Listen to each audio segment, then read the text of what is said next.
Olha, hoje 50 anos do golpe de 64, ou da Revolução de 64, da Contra-Revolução de 64. Vou conversar agora com o professor, historiador Wander Pugliese, falar sobre esse assunto, 50 anos do golpe, da Revolução, da Contra-Revolução, período da ditadura militar no Brasil. Nós vamos conversar agora com o professor Wander Pugliese. Professor, bom dia, obrigado pela sua presença aqui no Jornal da Nereu. Muito bom dia, é muito bom estar aqui. Eu saúdo os nossos ouvintes em todos os rincões do planeta. E uma saudação especial, calorosa, a todos os que participaram do 31 de março de 64, os nossos gloriosos militares, que assim fazendo, tomando o poder, evitaram que o Brasil fosse hoje uma Cuba. Hoje deveria, na minha opinião, ser feriado nacional.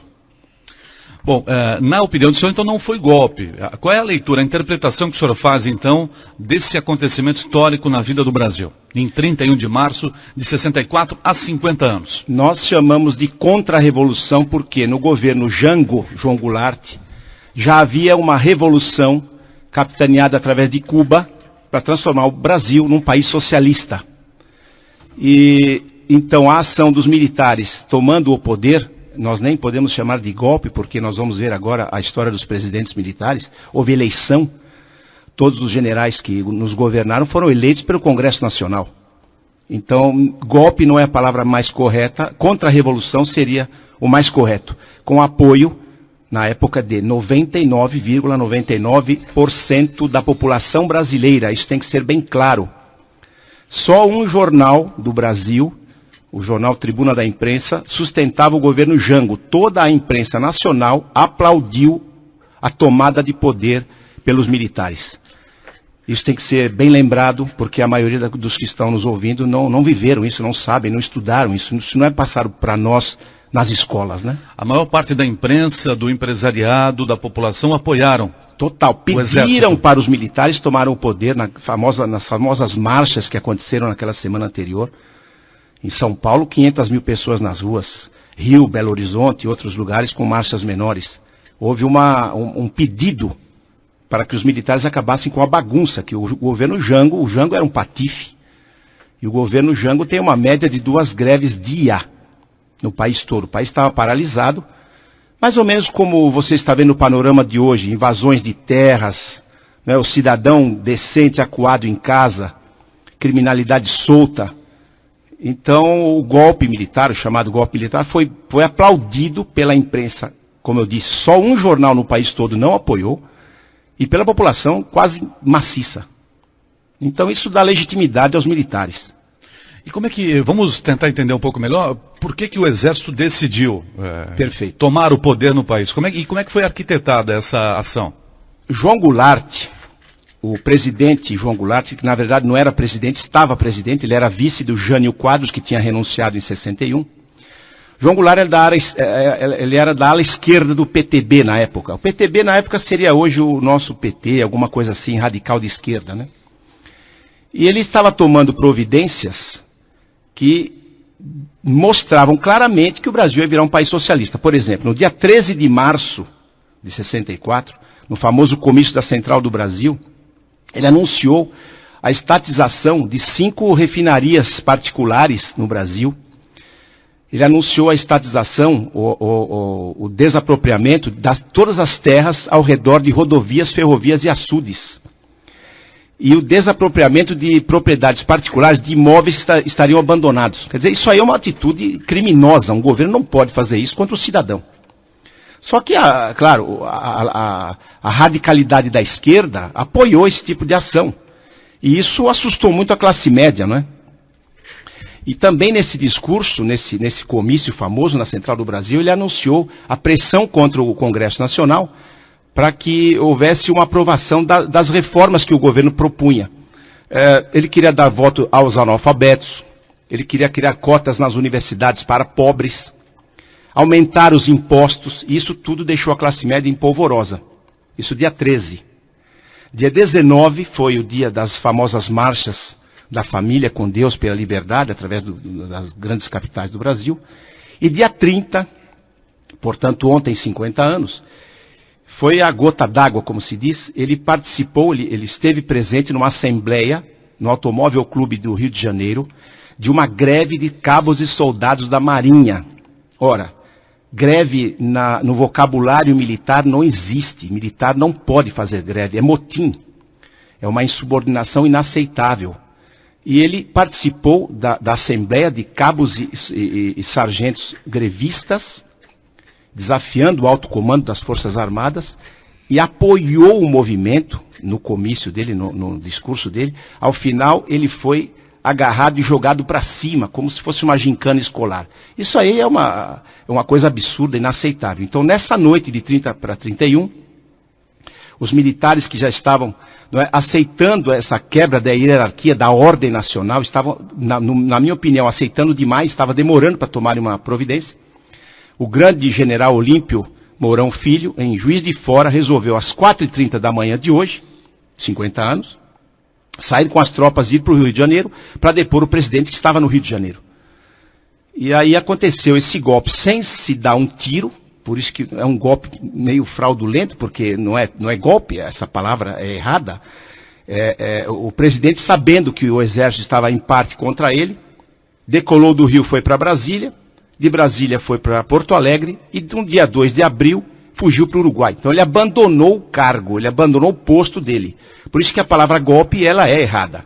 Ele abandonou o cargo. O presidente do Congresso Nacional, o senador Auro de Moura Andrade, leu em plenário que o cargo estava vago e empossou o presidente da Câmara, Ranieri Mazzilli, para assumir a presidência da República. Foi assim que aconteceu. Houve a renúncia do presidente João Goulart. Sem explicação nenhuma, ele sumiu. Ele simplesmente pegou a família e foi para o Uruguai.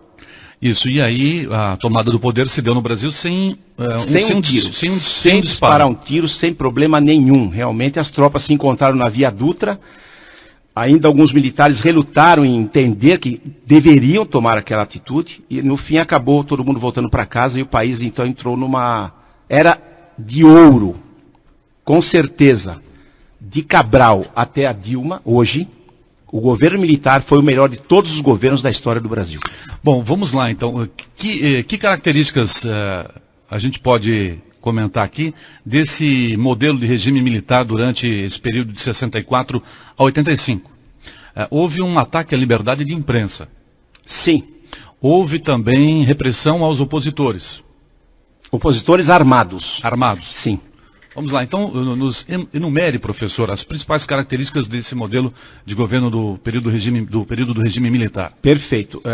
Para nós entendermos o global, eu gostaria de rapidamente passar pelos presidentes. Não é? Por exemplo, Castelo Branco, que era o chefe do exército na época, foi eleito dia 11 de abril, portanto, poucos dias depois do chamado golpe, pelo Congresso Nacional.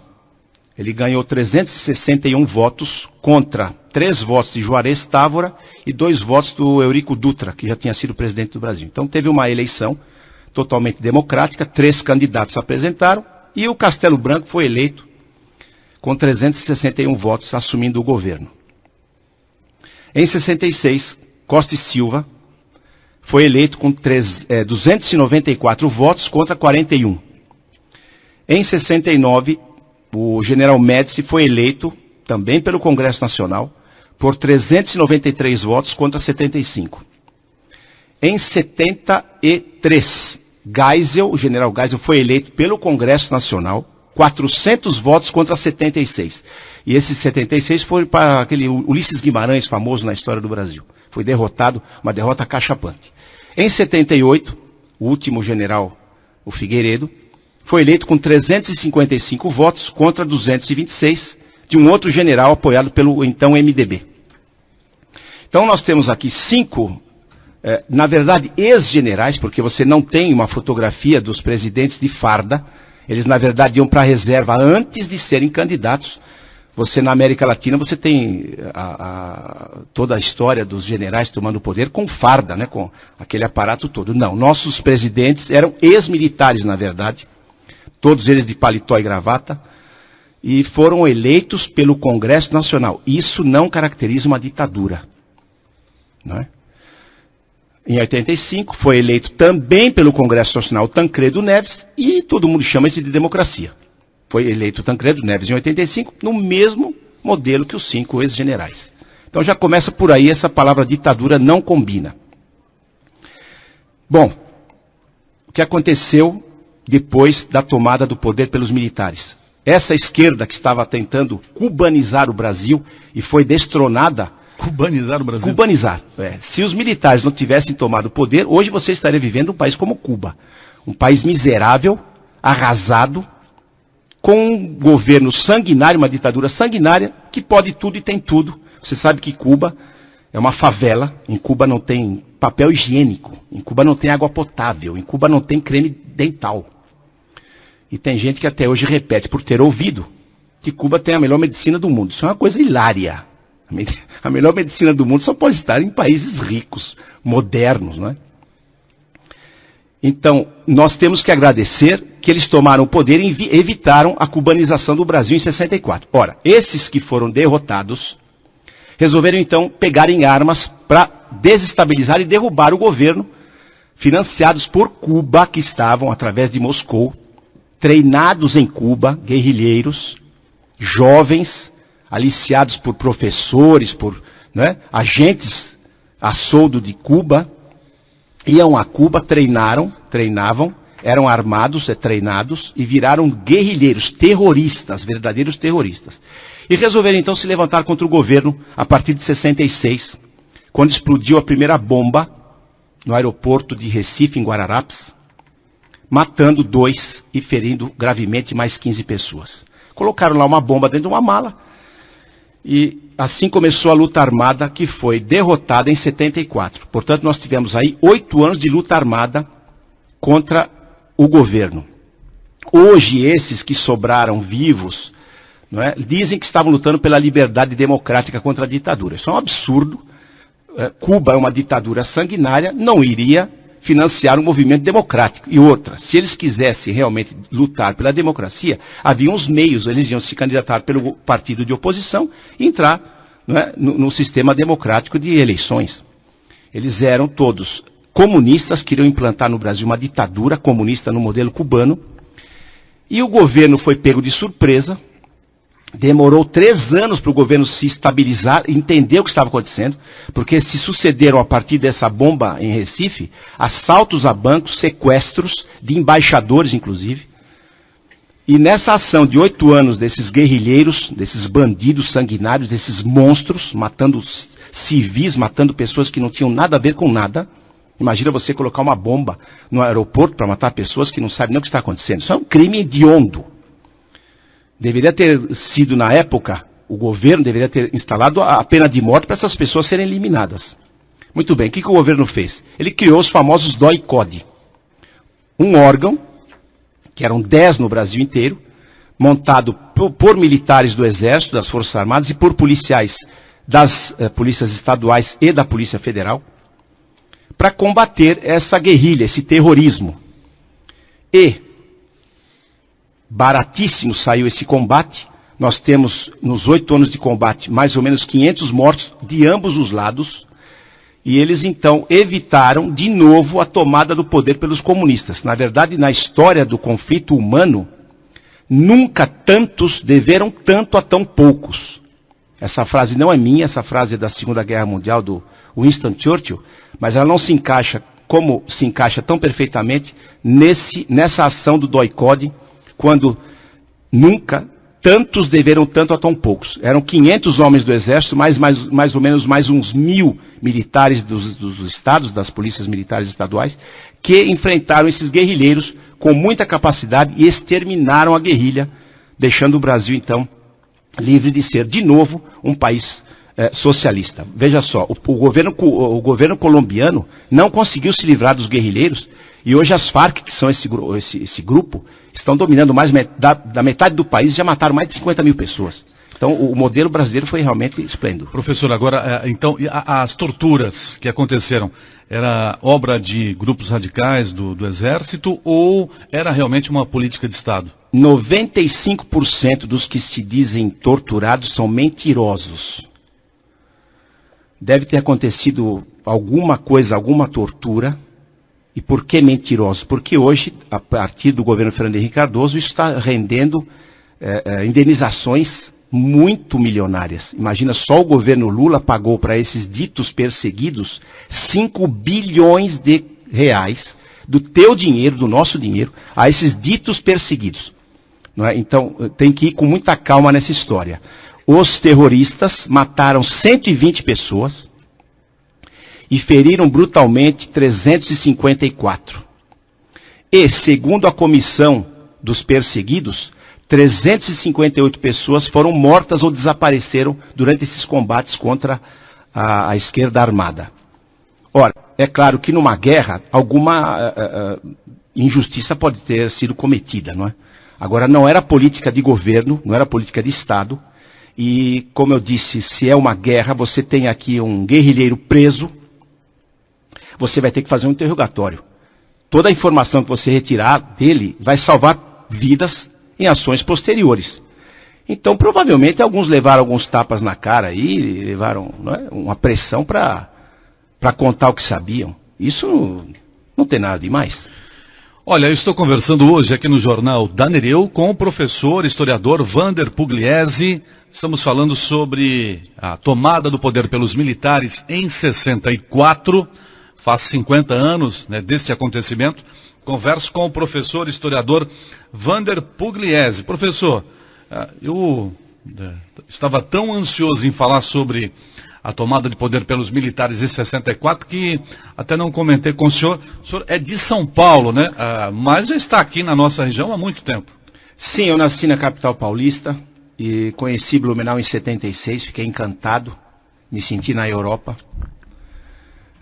Depois voltei a São Paulo por mais um período, vim em 85, casei com uma catarinense, meu filho é blumenauense, estou aqui há 29 anos e hoje moro em Pomerode. Eu me escondi lá numas montanhas de Pomerode, mas continuo lecionando em Blumenau. Eu leciono há 25 anos em Santa Catarina, já lecionei nas maiores 20 cidades, em 35 escolas e cursinhos. Eu rodei muito já esse estado. Professor de História no ensino fundamental? Ensino médio e pré-vestibular. Né? Ensino médio, pré-vestibular. Pré-vestibular, cursinhos intensivos. Sim. Muito bem. Professor, e como é que o senhor veio para Blumenau? Como é que foi essa primeira vinda para Blumenau? Veio a trabalho? Visitar um irmão que tinha vindo a trabalho, trabalhava nas famosas carrocerias Grau, que hoje não existe mais. E visitando esse irmão eu conheci a minha atual esposa e São Paulo realmente está insuportável. E fugimos aqui para trás. Fugimos para Blumenau, que para mim já está também insuportável. A gente ouve a Nereu, os absurdos todos que estão acontecendo. É no país todo, né? Um país sem governo como o nosso, né? A criminalidade apoiada pelo governo. Então resolvemos ir para uma cidade menor. Pomerode ainda está bastante tranquila, mas já está começando a sentir toda a podridão, né, desse desgoverno atual do Brasil, né? Professor, vamos falar sobre as ações mais importantes do período do governo com o regime militar. Perfeito. Quais foram as ações mais importantes? A economia do Brasil, ela avançou durante esse período? Em 64 nós éramos a 49ª economia do globo e em 85, quando os militares foram para casa, nós éramos a 8ª economia. Então, quando eu digo que foi o melhor governo da história do Brasil, não é uma opinião, né? Nós estamos aqui tratando de história. Ninguém veio aqui dar opinião. História é uma ciência, são fatos. Isso aqui é resultado de muita pesquisa e muita reflexão. Então, se um governo pega um país em 49ª e entrega em 8ª posição no ranking econômico mundial, já é começado a respeitar esse governo a partir desses números. Em 64, o Brasil tinha 400 quilômetros de asfalto. Eles nos entregaram 65 mil quilômetros de asfalto.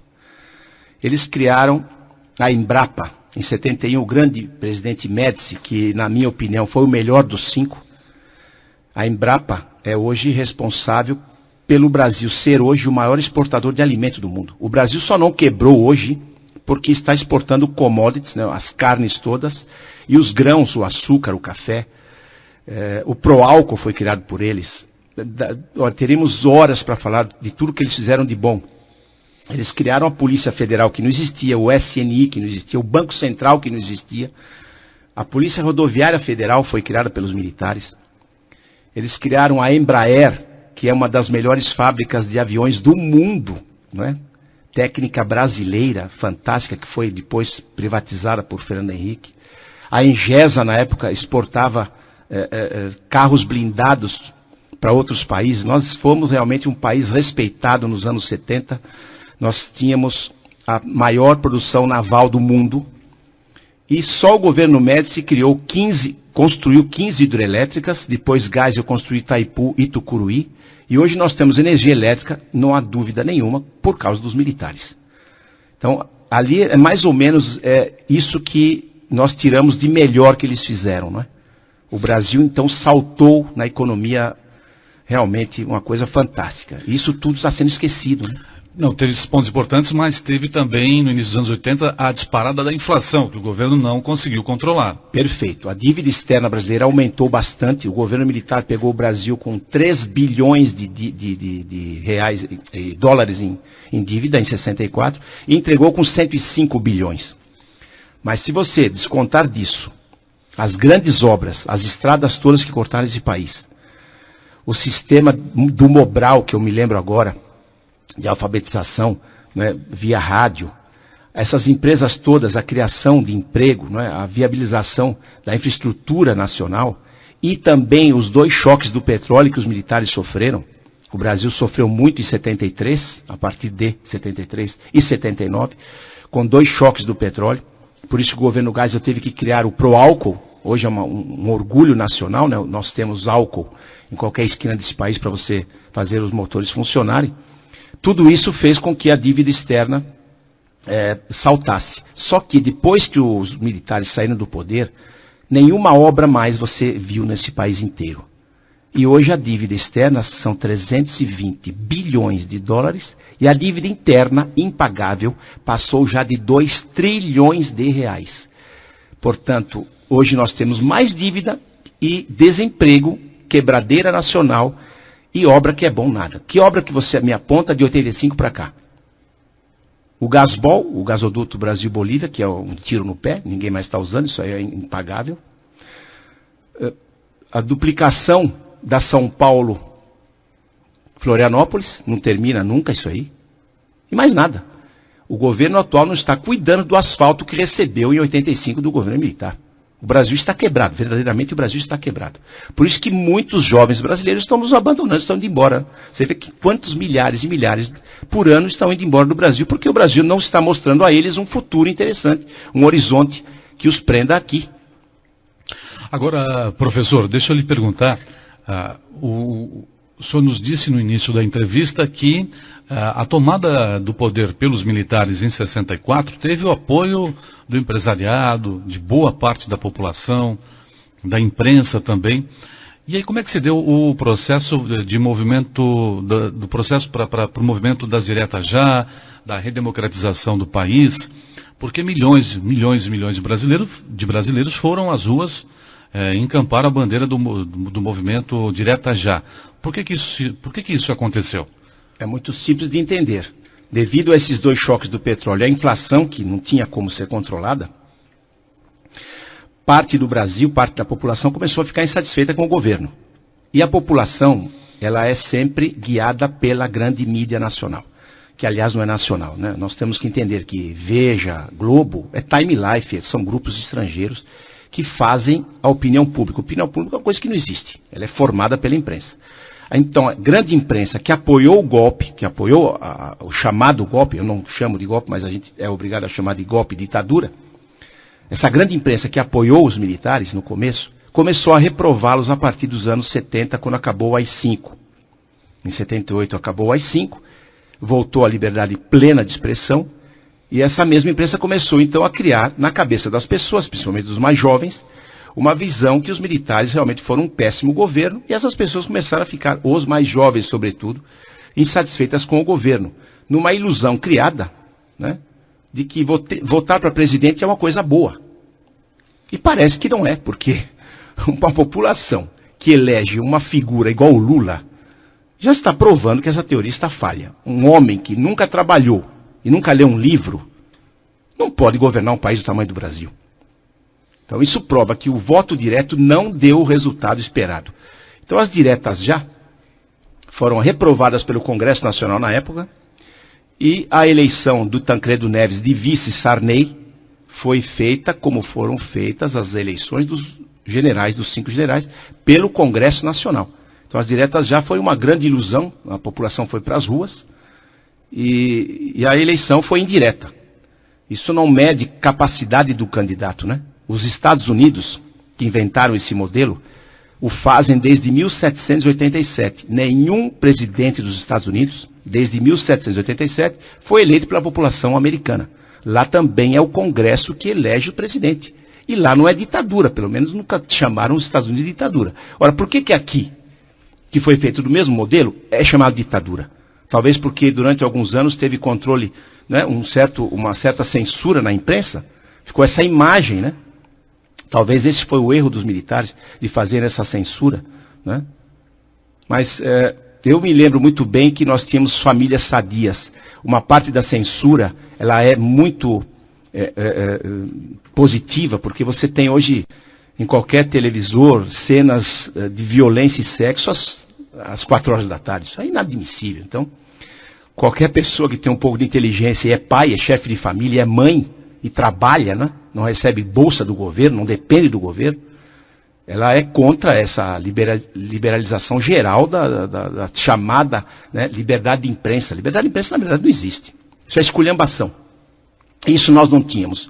Pergunte para qualquer pessoa que tem de 55 para cima, 60, 70 anos, todos eles vão dizer que tinham saudade do governo militar. Havia ordem no país. A gente se sentia governado. Hoje nós nos sentimos desgovernados. Não temos a quem chamar. O país está falindo, né? As polícias estão falidas. Aeroporto nesse país não tem, porto não tem. Tem em Cuba, né? Feito com o nosso dinheiro. E na população, realmente, quando fala que queria os militares de volta, é porque alguém está lembrando que era melhor. E essa difamação maciça nos meios de comunicação é para que a população pense que agora é bom e que era ruim na época. Então pintam com as piores cores aquela época, que foi boa. Quem viveu sabe, foi boa. Tinha defeitos, é claro. A gente também falava do mal do governo quando elevava a gasolina. Hoje a conversa é sobre a tomada do poder, o golpe de 64, a revolução, a contra-revolução. É o período do regime militar no Brasil que se iniciou em 64, há 50 anos. A conversa é com o professor historiador Wander Pugliese. Para o professor, para quem ligou o rádio agora, para o professor, não houve ditadura militar no Brasil durante esse período de 64 a 85. Não. Não houve ditadura, professor. Por quê? Não houve ditadura. Explique para aqueles que chegaram agora na nossa audiência. Nós tivemos, durante 21 anos, o fechamento do Congresso durante 10 meses e meio. O fechamento do Congresso em 68 pelo AI-5 durante 10 meses. E em 77, durante 2 semanas, o Geisel fechou o Congresso para fazer umas reformas e depois o Congresso foi reaberto. Nós tivemos, durante o governo militar, pluripartidarismo de 64 a 66 e de 80 a 85. Então, se tem vários partidos, não é ditadura. Ditadura é Cuba, onde só tem um partido, o Partido Comunista. E de 66 a 80, nós tivemos 2 partidos. A Arena, exatamente, a Arena do governo, da situação, e o MDB de oposição. Portanto, se tem oposição, se tem eleição normal, não é ditadura. A única coisa que você não escolheu durante o governo militar foi presidente da República e governador do Estado. E prefeitos de capitais. Exatamente, são 3 cargos que o povo não escolhia. Presidente, pelo voto direto, governador de Estado e prefeitos de capitais. Todos os outros cargos, vereadores, prefeitos, deputados federais, estaduais, senadores, foram eleitos pelo povo durante todos os 21 anos. Portanto, não há ditadura. O que deu esse ar de ditadura foi a censura prévia aos grandes meios de comunicação, que foi instituída a censura em 68 pelo AI-5. O AI-5 durou 10 anos, de 68 a 78. Então essa censura prévia nos meios de comunicação deu esse ar de ditadura. Provavelmente teria sido o erro dos militares. E eles estão pagando por alguma coisa que não aconteceu. Essa ditadura é uma falácia, essa palavra ditadura é uma falácia. E pois não, os grupos armados, eu estava voltando lá, a gente falou muito rápido sobre isso. Nós tivemos durante esses 8 anos, 66 a 74, 29 grupos terroristas financiados e treinados por Cuba para tentar derrubar o governo numa ação totalmente estapafúrdia, matando inocentes, fazendo terrorismo barato, sequestrando embaixadores, fuzilando pessoas, fazendo justiçamento próprio entre amigos das próprias organizações terroristas. E esses terroristas, então, os que sobraram, são hoje indenizados, estão flamejantes, com grandes cargos no governo e nos meios de comunicação, nas universidades federais, inclusive. Então você veja que a população está sendo educada pela cabeça e pela versão desses derrotados.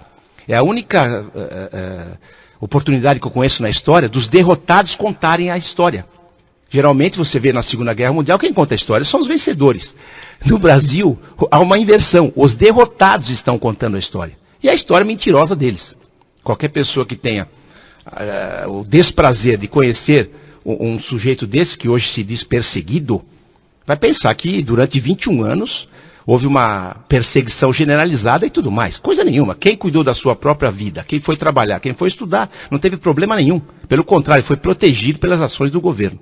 Esses terroristas, como eu disse, mataram 120 pessoas, feriram gravemente 344 ou 345, e os que sobraram estão hoje flamejantes, bem indenizados, gordamente indenizados. Ora, eu vi, professor Wander, ali na televisão, uma senhora falou que o filho dela sumiu. Ora, o que deve ter acontecido e aconteceu durante esses 8 anos de combate? O teu filho foi estudar na USP, ou aqui na Federal de Santa Catarina, foi aliciado por professores comunistas, entrou na organização e desapareceu da sua casa. Ele fez um documento falso, mudou de nome e participou dessas ações de terror. E morreu em combate. Ora, ele foi enterrado como indigente ou com o nome falso dele. E você que é o pai e a mãe, nunca mais viram um filho. É isso que aconteceu. Isso aconteceu demais. Então, como é que você vai solucionar uma coisa dessa? Não tem como. É terrível. É uma coisa dolorosa e terrível. Mas veja só. Foram pessoas que pegaram em armas, terroristas, a soldo de Cuba, que queriam transformar o Brasil numa ditadura comunista. Professor, nosso tempo ele está se esgotando, mas eu gostaria de ouvir ainda a sua opinião sobre a pesquisa que o jornal Folha de São Paulo está apresentando hoje. Uma pesquisa realizada pelo Datafolha, é uma pesquisa inédita e a maior parte da população, ou a maior parte dos entrevistados, quer anular a lei da anistia. Sobre a lei da anistia, mostra que a maior parte da população, 46%, é a favor da anulação da norma tal qual ela é aplicada hoje. Os que são contra somam 37%. Como é que o senhor avalia esse resultado dessa pesquisa? É muito simples. A lei de anistia aprovada pelo Congresso em 79, ela não existe. Porque ela só anistiou os ditos perseguidos. 46%, só para que a população possa entender, a pesquisa diz o seguinte: 46% dos entrevistados defendem castigo aos torturadores e 41% são contra. Indiferentes e pessoas que não souberam opinar, 13%. Em 2010, quando o Datafolha fez essa pergunta pela primeira vez, o resultado foi inverso. 45% eram contra e 40% a favor. Pois é, então você vê que a opinião pública foi moldada pelos grandes meios de comunicação. E as pessoas dão palpite sobre assuntos que não dominam. É esse que é o problema desse negócio de pesquisa.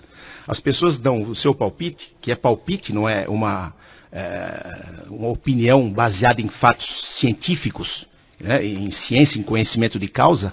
E aí essas pesquisas, você vê esses dias, essa semana, teve a pesquisa da mulher que se veste de forma atraente, merece ser estuprada. Isso é um absurdo, não se faz uma pergunta dessa. A pergunta deve ser se ela provoca, não como merece, quem é que merece.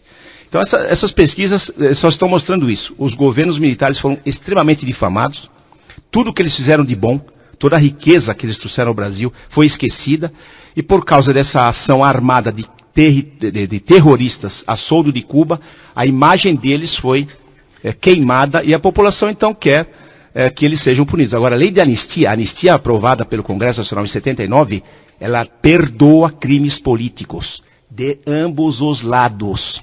Só que agora só foram perdoados os que pegaram em armas.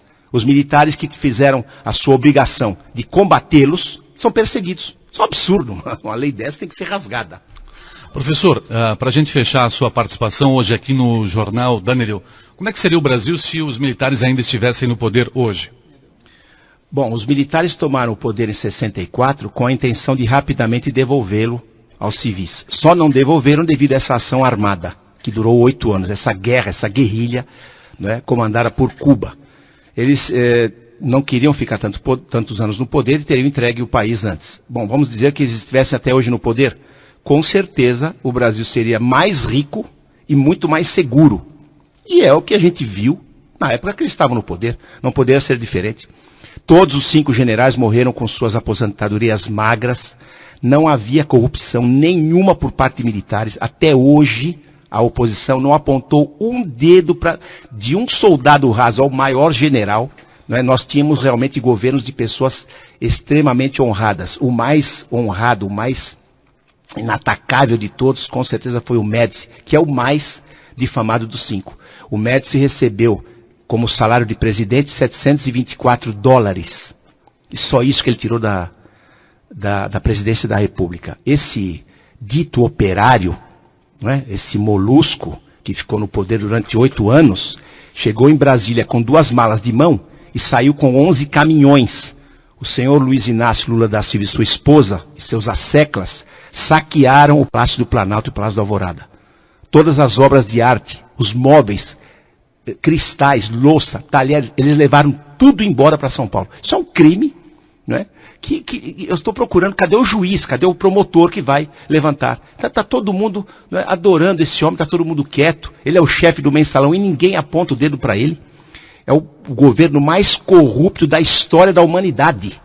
Eu conheço um pouco da história da humanidade, eu conheço bem pouquinho, mas você não vê um governo tão corrupto, tão corrompido e que fez tanto mal para o país, porque agora o crime ficou institucionalizado. Não é? Qualquer bandido aí, quando é pego pela polícia, ri da cara da polícia. Não é?